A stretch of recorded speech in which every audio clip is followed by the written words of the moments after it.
There's a difference between the viruses that were funded by the NIH subaward versus anything else anybody else in China might be doing. Excellent. We were talking about, did the NIH... You were talking about what you funded. What we funded, and All right. that's the point. And that goes to my next question, because I thought you might go there, and I appreciate that. Right. Because in an off-the-record member-level briefing in February of 2022, I asked about the likelihood and nature of a SARS-related coronavirus to have a furin cleavage site, particularly since it takes the 12 nucleotide change in there to make it to make it as viral as this was going on. And at the time, you said to me pretty much what you just said, and I want you to just confirm it for the record. Well, that wasn't us. If that was being done, it wasn't us. Yeah. And you confirmed that for the record, yes? No, it wasn't you. It wasn't what you were funding. What I'm saying is that I cannot account, nor can anyone account, for other things that might be going on in China, which is the reason why I have always said, and will say now, I keep an open mind as to what the origin is. Yeah. Well, we know what it was. Like, why are we sitting here playing this game? That was Dr. Anthony Fauci. Welcome back to the program. By the way, related to this, did you guys see the image that I shared with you? If you're a subscriber over at Substack, Chapter and Verse, one of my favorite things to do is find images to lead the headlines with every morning. There was a lady who was she was in the room in the chamber yesterday when they were doing this hearing, and she had a Jail Fauci Now shirt on, and that apparently it made him mad. That made him mad, and then there was a dude who sat behind him. I don't know if y'all saw this dude that sat behind Fauci, who was like a mime. And he was mocking him and rolling his eyes and talking back like under his breath and all of this stuff. And that ticked him off so bad. Is that that's what he's responding to in audio soundbite 5, right? Yeah. He's mad. Yeah, he's mad. Well, over the death threats, you mean that? Well, he's like, what's a January 6th defendant doing here? Is what he was saying. Oh, and it's like, well, if you're going to sit here and ask questions about what people are doing where, I mean, I got more for you. But the lady, wasn't this an old lady or is that an old man? I think that's an old lady. She doesn't have an apple. And remember, if they got an apple, they got a banana, kids. Right? That's the lesson. That's the lesson for the day. Have a great day. It's an elder. I mean, and she's got a Jail Fauci shirt on. He did, and sitting right down from him. That was the lead image for headlines today for Substack, for my newsletter. She's wearing this. It's so perfect. It's so perfect. See, what the government hates is that both sides of the political aisle can find some unification in understanding what Fauci did to the country, and at least his contribution to it based on his expertise. At least we can unify. He's science king. We could totally unify over this. The government does not want that. No, they don't want this at all. It's so bad. That's why they don't want it at all. Not at all. I loved that image, though. Loved that image.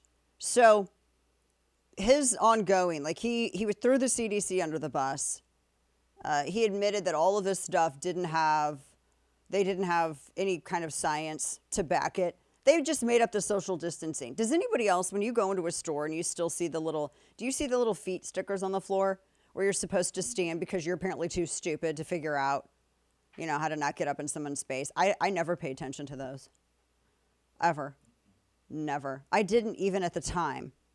And I just, when I'm told to do something, you guys feel this too. I know you do, because that's why you listen to the show and watch the simulcast that you can watch on channel 347 or Rumble or YouTube or Facebook or wherever. But whenever someone tells you that you got to do something, you don't want to do it, right? Because that's the American DNA in you. I don't care if you were born somewhere else and you came here and became a citizen. I don't care. That's your American DNA that's speaking to you. And there's something satisfyingly unifying about that I really enjoy. But this guy was sitting there, and I was still going through some of the hearing last night, and I wanted to touch on audio soundbite 4 because he's trying to defend the association with Wuhan. I want to real quickly flash back real fast because remember when you had those? It was like a it was like a diplomatic group, Kane. Remember, it was some of our scientists and researchers, and then some scientists and researchers from elsewhere, and they went to the Wuhan Institute. Because if you remember, at the time, the Wuhan Institute was lauded as being, it's just it's the state-of-the-art leading viral research facilities in the world, super safe, super secure, meticulously clean. I mean, they bragged and bragged and bragged on it.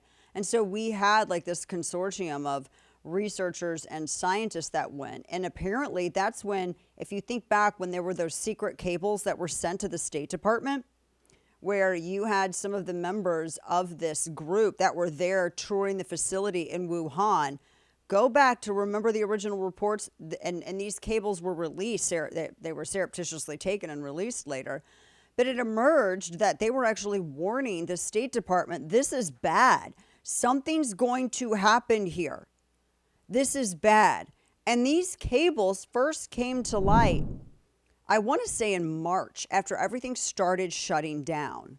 And then the story went away and you never heard anything else about it. You all remember this, right? Can you remember the story of the members on this scientific expedition to the Wuhan Institute of Virology? They were there to take in, it was like a diplomatic scientific thing with not just the US and China, but several other countries. And they were sending these cables back, and they were classified, or not classified, they were secret, top secret. They sent these cables back, and they were saying, this is bad. Something's wrong here. This is bad. There's going to be an accident. I mean, they were warning them. And then lo and behold. I mean, they were really trying to shut all of that down. So keep that in mind. Audio soundbite 4, he's trying to defend the Chinese collaboration. This was Fauci yesterday. Listen. You know, Caitlin, if you look at the history, going back decades of collaborations with Chinese scientists, we're not talking about Chinese officials. We're talking about Chinese scientists who've collaborated with the European Union, with the United States, with Canada, with Australia. A lot of very good, important science that has contributed to global health has come from collaborations with the Chinese. Now, obviously, because of the tension that's gone on right now, that's changed a bit, and I hope it gets back to normality where there can be mutual benefit of international collaboration among scientists, the way it's been for decades. Now, the Washington Post had this story on April 14th, 2020, along with Politico, etc. In July 17th, that's when the cables were actually published. And what they discovered is that this event, now the expedition, this little scientific expedition, which you had scientists and researchers and a couple of diplomats, this took place in 2018. So they were warned 2 years in advance. The 2018 cable that was released detailed these U.S. embassy, because there were some people they were diplomats that went with them from the U.S. embassy. And they said that when they were touring this lab in Wuhan, that there were some serious protocol abridgments here. And they said there was an absence of adequately trained personnel. And the cables, there were 3 pages that were finally released in full. And they said that after SARS, China wanted to prioritize international cooperation for infectious disease control. But then they got into, like, for instance, some of it's redacted. They said that the utilization, they're talking about this one lab that was supposed to be fully accredited, and it's the BSL-4 lab that was, supposed to be highly celebrated, etc. Limited by a lack of access to different organisms, opaque government review and approval processes. And they said that they're a lack of commitment to basically securing against infection in Beijing with these highly pathogenic viruses. They said it remains in doubt.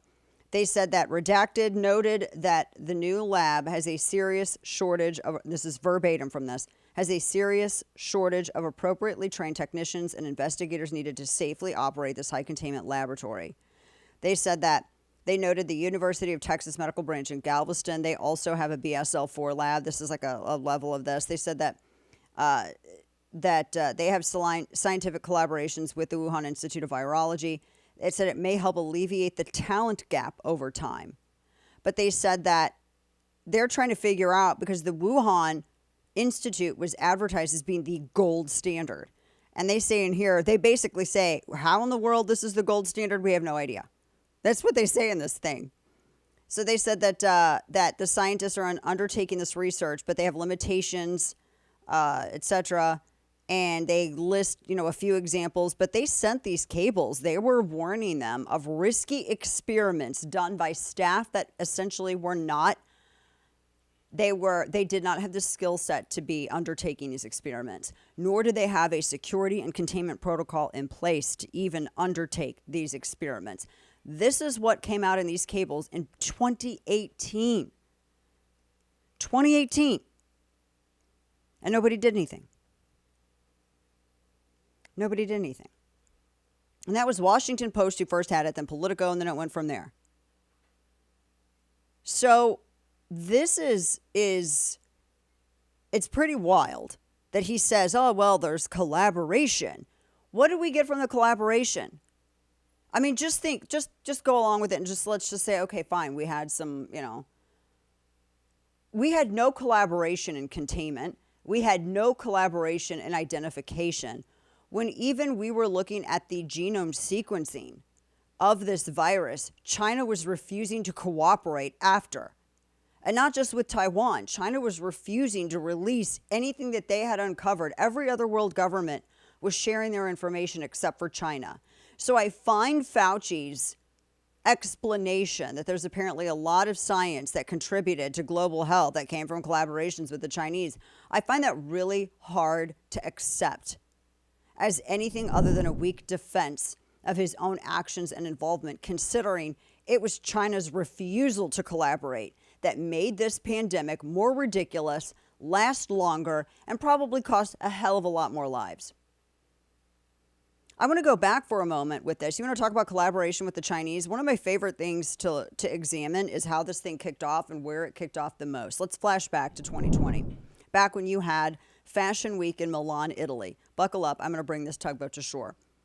So several years before the pandemic in Italy, this is in Tuscany, you have, everybody knows where Florence is, right? You have the leather tanning, the real politic was born in Florence.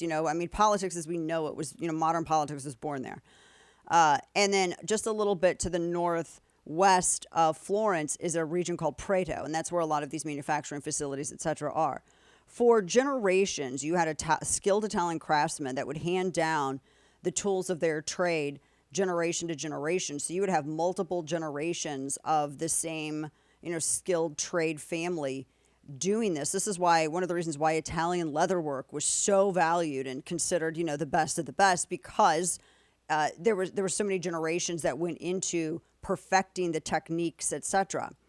And so you had a lot of business people from China move in after Italy's economy suffered, because they had socialists in government. After their economy suffered, they had a lot of hiccups. Businesses were going under, and all the drama with the EU. You had a lot of Chinese businessmen coming in and scooping up these facilities, scooping up these manufacturing facilities, purchasing these historically, generationally run manufacturing bases. And they did it so that they could sell luxury goods to the public, and it would be a Chinese-owned and Chinese-ran, but they could have them made in Italy label, intimating that they were the same skilled Italian craftsmen, except they weren't. They got rid of all of them, and they brought in illegal Chinese labor. It was a huge, dramatic event that took place in Italy. There were protests in the streets with Italians protesting the presence of illegal Chinese immigrants that were flooding into the region and working in these newly acquired facilities. And the Chinese were calling the Italians racist. They shamed the Italians into silence. So the Italians stopped protesting. Fast forward a couple of years when there were direct flights from Wuhan to the Tuscan area, from Wuhan to Florence. There were direct flights to this area every day. And this was the hot spot that busted out in Italy. And it went from this area to Milan Fashion Week, because you got people in Milan Fashion Week. They're going to check out these facilities. And one of the reasons that this story broke open is because a lot of luxury goods like Fendi and others, their quality dropped off, because they went from having skilled Italian tradesmen do their leather work and their sewing, etc., to Chinese illegal immigrants that were doing a crappy job. And Vogue even had to, submit itself to writing a little piece about it, because it was a huge scandal in the fashion world. So anyway, fast forward a couple of years, and you have the virus that breaks out, And the governor of the region actually told the press that the reason why they didn't say anything from the beginning when they noticed people getting sick is they didn't want to be called racist again by the Chinese. That's how this happened. That's the big contributing factor. The second big contributing factor on why that broke out. Unbelievable, right?